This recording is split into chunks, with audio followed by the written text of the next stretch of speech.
Morning, everybody. Jeff DeVerter with Cloud Talk. We are about to get our day going here, folks. My name, as it says there on the little screen, I'm the Chief Technology Evangelist here at Rackspace. Let's go ahead and turn that down. Hey, it's been so long. You know what? We didn't have a program for you on Thursday. It was a busy day around here, and but we had a little trouble with a guest, so we're back. And holy cow, we're gonna have an amazing day today. As always, my friends, I'd love for you to introduce yourself. So you've got the little, in the comment section of wherever you're coming to us from. Go ahead and introduce yourself. Who are you, and where are you? We're going to have a strengths-based conversation today. It's going to be so much fun with Kathy Kersten. And as always, if you want to get a hold of us over here at the program, you can reach us at solve@rackspace.com. What is Solve, you ask? Well, I'll tell you. It's our thought leadership program here at Rackspace. Hey, Clark Kent's here. Glad to see you. And India is here. Boy, from one end of the world to the other in one comment. We got Florida. We got Citrix SMA. Citrix, very cool. You know what company is? Never mind. That's actually a different company. Glad you're here anyway. All right. So go ahead and reach us at Solve. Solve is our thought leadership program here at Rackspace. You can reach that and see more about it over at rackspace.com/solve and learn more about us. There are no sales things there. In fact, you know what else you can find there is all the information from this program. This is episode 115, if you can believe that. Now, of course, the audio from this program goes out on our Cloud Talk podcast stream, and that you can find anywhere where you do find where you find your podcast. Hey, we got somebody from down in Joint Base, San Antonio at Lackland. Glad you're here. Thank you for your service, by the way. Assuming you're with the service and not civil service, but thank you. I appreciate that. Hey, speaking of the podcast, you can check out our latest episode. A gentleman, the CTO of a company called Innovize, Rick Grunhagen. Super interesting conversation about this application that they have that serves water municipalities all around the world, and how they went from a desktop and client server app to all in the cloud. There, AWS is their favorite, by the way. Hey, we've got Megan here. We've got Hema from the UAE. Very cool. Mark from Rackspace, hometown of San Antonio. That is exactly right. And I want to remind everyone that according to the Cybersecurity Infrastructure and Security Agency, we are still in a shields up situation. What does that mean? We'll just go over to cisa.gov/shields-up. And you can learn all about it. It's how to help protect yourself from a cyber issue. There's a lot of it going on, obviously, So let's make sure you batten down the hatches and keep things safe. Harshit from Mars. Interesting. You're our first interplanetary attender. So thank you so much. We're glad that you're here. All right, with that, I'm excited to bring up my good longtime friend, Kathy Kersten. Kathy is the owner of Kersten Consulting, and she makes her living in and around what we call the Clifton Strengths and Strengths Finder and all of those things. So with that, let's bring Kathy on up to the stage. Kathy, welcome to the program. Good morning. Oh, so glad that you are here, Kathy. We've known each other for way too long, and we won't admit to how long that actually is. But you're one of our original rackers. I mean, you were around in some of the early day stuff, and so it's so fun to Yes. be back here. I was very fortunate to join Rackspace in the early days. We were still in startup mode, that's for sure. And That I'm is glad to be here with you today. Thanks for inviting me. absolutely. Now, Kathy, you have you discovered this little thing called Strengths, this Clifton Strengths, while you were here. You sort of got bit by the bug pretty hard. You got nudged in this direction by one Graham Weston to maybe take it a little deeper than you had intended, or at least were thinking at the time. And now you run a business helping folks with Clifton Strengths. I think we should start with, what are strengths?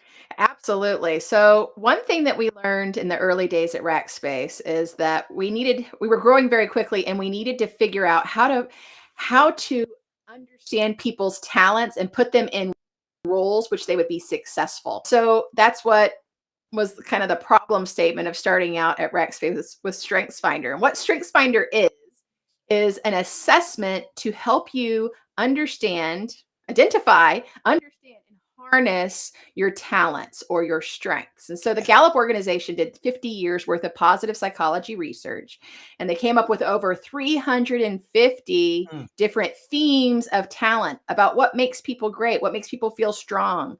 And then they organized them and summarized them down into 34 strengths. So I have 34 strengths. Jeff, you have 34 strengths. Daniel, our producer, has 34 strengths. And most of my consulting and coaching focuses on harnessing our top 5 or 10 strengths. Okay. Got it. Now, and it's a very different way of leading too, isn't it? Because we oftentimes as leaders, and especially younger leaders, will fall into the trap of, hey, let me find the thing that you're not doing really well, and let's really work on that one thing and put you in a position where you have to do more of that one thing so that you'll get better at that one thing. And that's not a very pleasant experience. No, it's not. Weakness elimination, right? Or trying to mitigate any weakness has been kind of people's leadership strategy for so very long. Even in grade school, especially in, the United States, we Yeah. have this desire to eliminate weakness. So our parents, like Gallup did some research with parents, 77% of parents focus on in America focus on the lowest grade on the report Yeah. card that kids bring home. So we're sort of built into that environment that if you get an A, good job, go focus on your B or your C to get that up. And really, StrengthsFinder is saying, hey, what's underneath that A and how can we leverage it to world class performance? Yeah, isn't that amazing? So when we focus on those strengths, it allows us to then, first of all, if it's something you're good at, those top Yeah, strengths, it's kind of the stuff you want to do. In fact, that's the right. trap I fall into a lot, and that is, you know, just because we're not as good at something, it doesn't mean we still don't have to do it sometimes. I mean, we just finished tax season, right? Procrastinator, Yes. and yes, it did get Yes. done over the Me too. weekend, but I didn't wait till Monday, so I did at least get it done over the weekend. But when we can focus on those things that we enjoy doing, that we're naturally good at, that we have a natural proclivity towards, well, then the day gets a little bit better. And like you said, we drive our organizations then towards world-class performance. Hey, Daniel, would you mind? I've got a list of all of the strengths, and we can pop them up for just a second. And apologize that it's real small, but there are 34 of them. But they're broken down into into those themes. Why don't you walk us through that real quick? Sure, you bet. So all 34 of the strengths fall into one domain. This is kind of taking up to that 10,000-foot level, helping us make a little bit more clarity around all the different words because it can be overwhelming. So there are certain themes or strengths that fall under each of these 4 domains. There's strategic thinking, and those people are energized by reading, planning, thinking, alone time, processing data. That's what the strategic thinking domain brings. Then we move over to the next one, which is relationship building. And these folks and all those strengths in there really feed into this. These folks want to create and maintain relationships. So they see the world through a people lens. Mm, Okay, we move to influencing. These folks speak up to be heard. All of those strengths that are in that influencing domain bring some level of and pressure to help move people toward a goal. And then there's and those are our get things done strengths. That those folks get energized through productivity, naturally find efficiencies and set the pace for work for the teams that they're on and for their day-to-day behaviors. There is, I joke around that even on the weekend, we are our strengths, and you can kind of tell what people enjoy doing on Saturday morning. Jeff tells us a lot about their strengths. Are they wanting to read a book or walk through a park? They might be strategic thinking. Executors they start with their to-do list that starts at 0 every day. Get something done today, yeah. and they have their list of chores. Wow. Yeah. So okay. So let's in the era of transparency, let's Yeah. now, Daniel, you can lower that. I will show you my Oh, top let's do it. five See strengths. it. Now, by the way, also, folks at Rackspace, when you're a racker and you get your little employee badge, hey, look, it's me. But Oh, on the back of it are your strengths. And in fact, if you have a desk, and here Kathy's going to pull hers up, everybody has the table tent of the top strengths. And you know what? Once you start to learn these strengths and it becomes part of the culture, as you would walk up, we don't walk up on people's desks anymore, it seems, but you would Yeah. look at their strengths and you realize, how do I need to talk to this person for me to be able to interact and to create the outcome? The reason I've walked up here, are they a relator? Are they factual driven? Are they achievers? Whatever it might be. So. All right, so here comes mine, Kathy. So Daniel, Okay. it's cut off. So if you can put me to full or just widen me up there so that we can see those. Nope, that did not work. That did work. All right, there we go. In order: strategic, ideation, relator, individualization, and achiever. What does that tell you about me? Here Well, comes therapy, everybody, live on screen. live on screen therapy and a little bit of coaching. Well, honestly, so what our top 5 tells us is, who are we, right? So who, these things answer these questions. Who am I? What makes me unique, and what makes me special? Okay? Or what makes me successful, rather. And so, Jeff, what this tells us about you is that you are a big thinker. So strategic loves to take things up to the 10,000-foot level. You prefer to think, where are we going and how are we getting there, versus the detail of today. Details are the I worst. Yeah. Ideation. Oh man, that's just that limitless thinking. I once had a software developer tell me about his ideation. This is over a decade ago at Rackspace. He said, ideas in my brain are like bubbles in champagne. Oh, isn't that beautiful? Love that. But ideation just is a great brainstorm that you can almost see physically. When they get an idea, their eyes might light up like the light bulb going off, and they want to share their idea. Relators are genuine, authentic, uh, you know, people, friends. They have deep friendship. Jeff, it's one of the things I appreciate about you. We have multiple connections through our years together. I'm connected with your wife, your son, and you. And the more that we connect together, the stronger our relationship is, and that's typical of trust. Is really important. Individualization means that you are innately aware of uniqueness of the people around you. So that might come in to help you be a great manager, a great parent, because you are a customizer to fit whatever the person needs, because you're innately aware of it. And then there's that achiever, your drive strength that helps you get things done.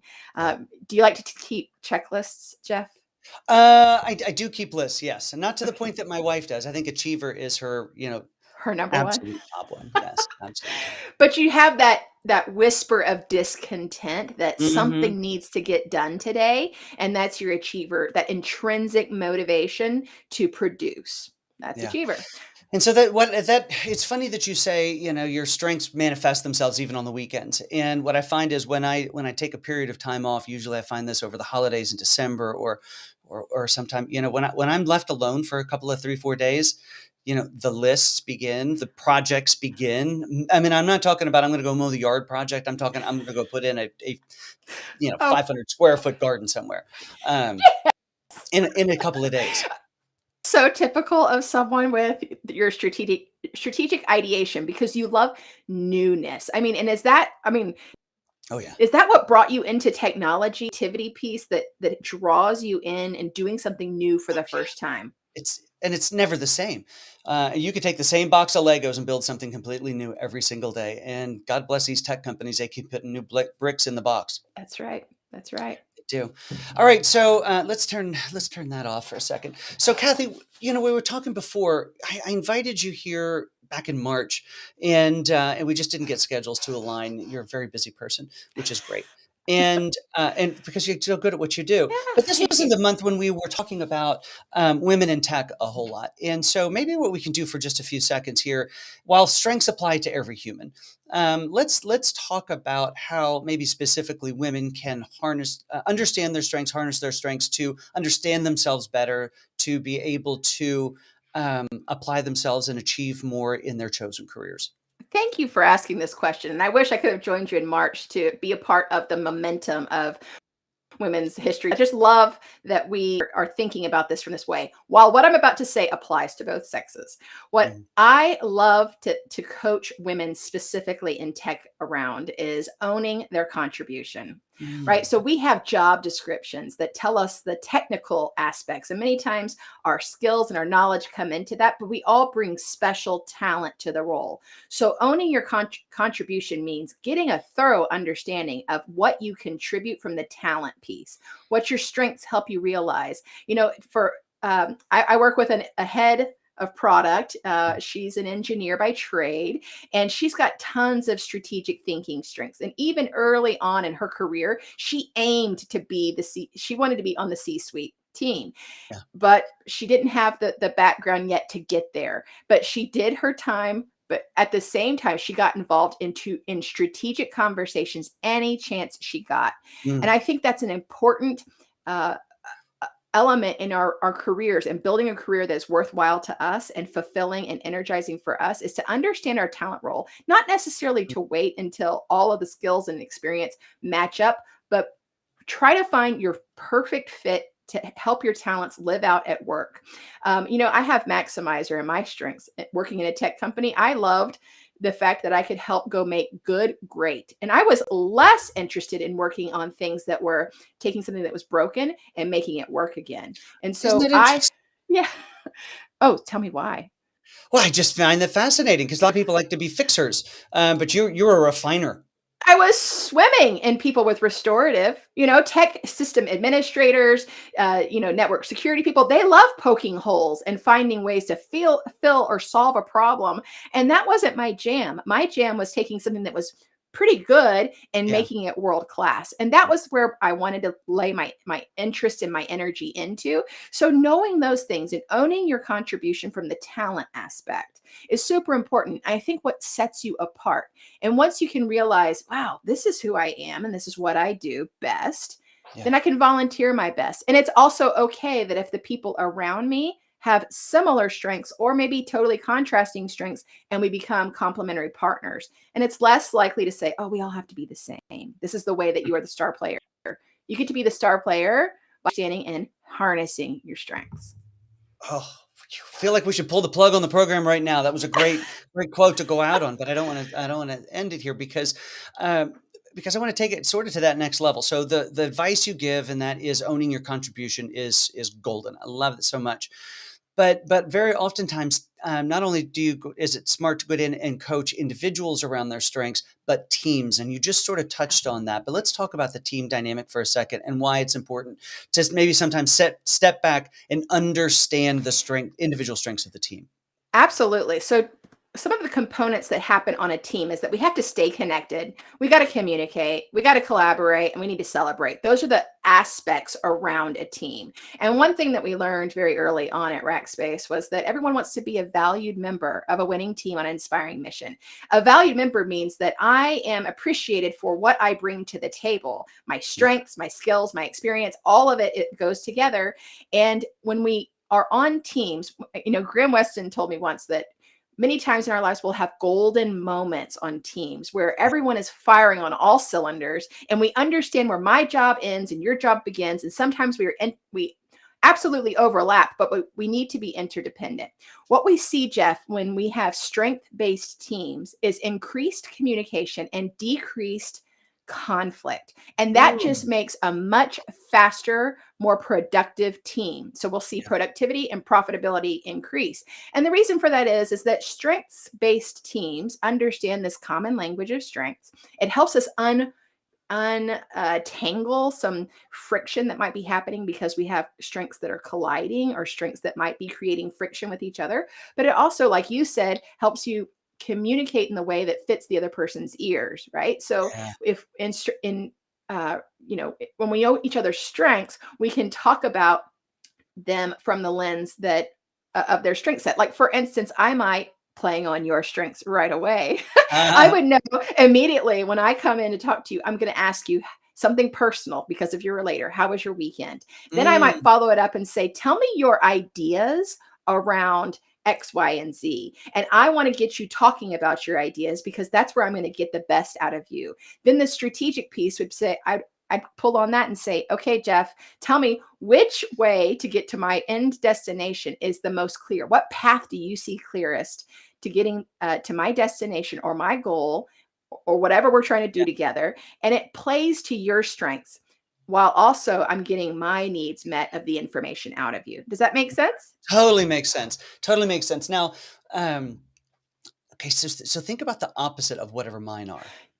Okay. And how might you have that same conversation to get the information that you need? Let's Well, make some up really. sure. I think that what would be the opposite of if you're a little bit of a dreamer, Jeff, and I think that's perfect for your position.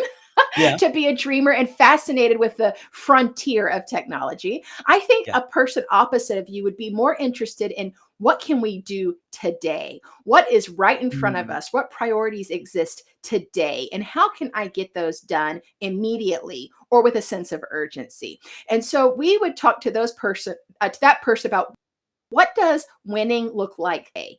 What are your ah, priorities? What pressures are you feeling right now? And help them understand uh, and clarify. Right, you would be a great partner in helping build clarity because what you do for people is to raise the gaze. So if I am a strongly executing person, I might be in the trenches, and busy sometimes gets confused for impact. And you can mm, help me raise my gaze to say, okay, how am I aligned to our major three priorities? Or what am I doing today that has the hard line up to the company mission? And that is a beautiful complementary partnership, but it's two totally different. yep. That's so interesting. I use this analogy. I haven't used it in years, but for forever. But I was in Mexico, in central Mexico, and I was with some friends, and we were hiking up. We got up really early. We wanted to hike up this big mountain to see sunrise up there. Don't need to get into the whys and wherefores. But what I realized was, is if we weren't looking exactly where your feet were falling, this could have been a really disastrous situation. But if you didn't look up every now and again, you weren't pointed at the right goal, because you had to look up and see where the peak was. Otherwise, you might be, just walking around this mountain as opposed to going up the mountain. And I think that your example here is pretty spot on. Oh my God, to it. You also need someone on that hike that is giving encouragement, right? The relationship building side, and the Yep. other giving the tough love of like, shut up, Kathy, and just put one foot in front of the other because you know Shut up and that I walk. might be Shut up and walk. complaining.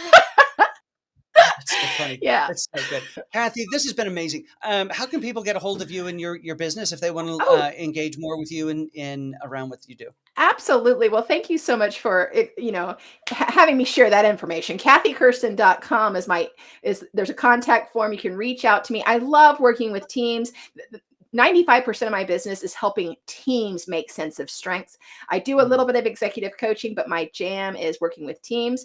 I also have a podcast called Obey Your Strengths. And so that is if you're inspired, you know your top five, and you want to hear stories from people who are living and building teams based on their strengths, then that's a great place to go. If you want to take the Strengths Finder, it's $20, right? It's a pretty low entry point. It takes about 45 minutes. Go to gallup.com to take your Clifton Strengths Assessment, and you'll find out your top five strengths. All right, Kathy, so much for being a part of this morning and You getting up bet. and starting your day here, talking to people from the UAE, from Oh, India, from here, yes. from Mexico.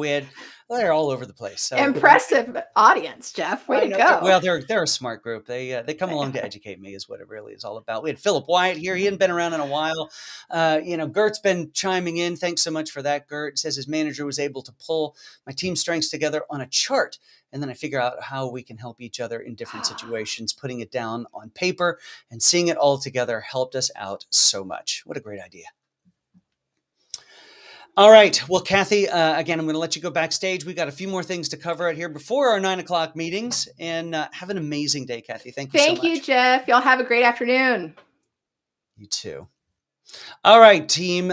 We are almost there. Reminder, you can find everything. In fact, we'll get some of Kathy's contact information out over at rackspace.com/solve/115. This is episode 115. Well, with that, folks, we're going to move into what is new in the cloud. And that starts, let's see here. What is the news? I think it was government related. Ooh, cool picture. So let's take a look at this. What is going out across the stream? That's what's going out across the stream. All right, this is what the cloud native looks like for the Department of Defense. This is a cool article. Did you know that on those F-15s, they are actually putting Kubernetes containers? They are doing more and more in the air. That was an F-16. And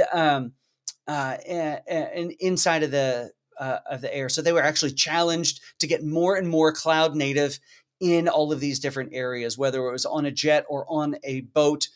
Boat sounds like it's a little toy thing floating around. No, it's aircraft carriers and the like. So go check this article out. There was a really interesting presentation from KubeCon 2019 that they talk about inside of this article, and how the Department of Defense is utilizing the latest in cloud. Don't think of them as a slow group over there. They're doing some amazing things. Now, River Meadow also announced a VM-based migration capability to any public cloud. Now, they say they are the only platform to offer VM and OS-based migrations across either from on-prem out into any cloud or any cloud to any cloud.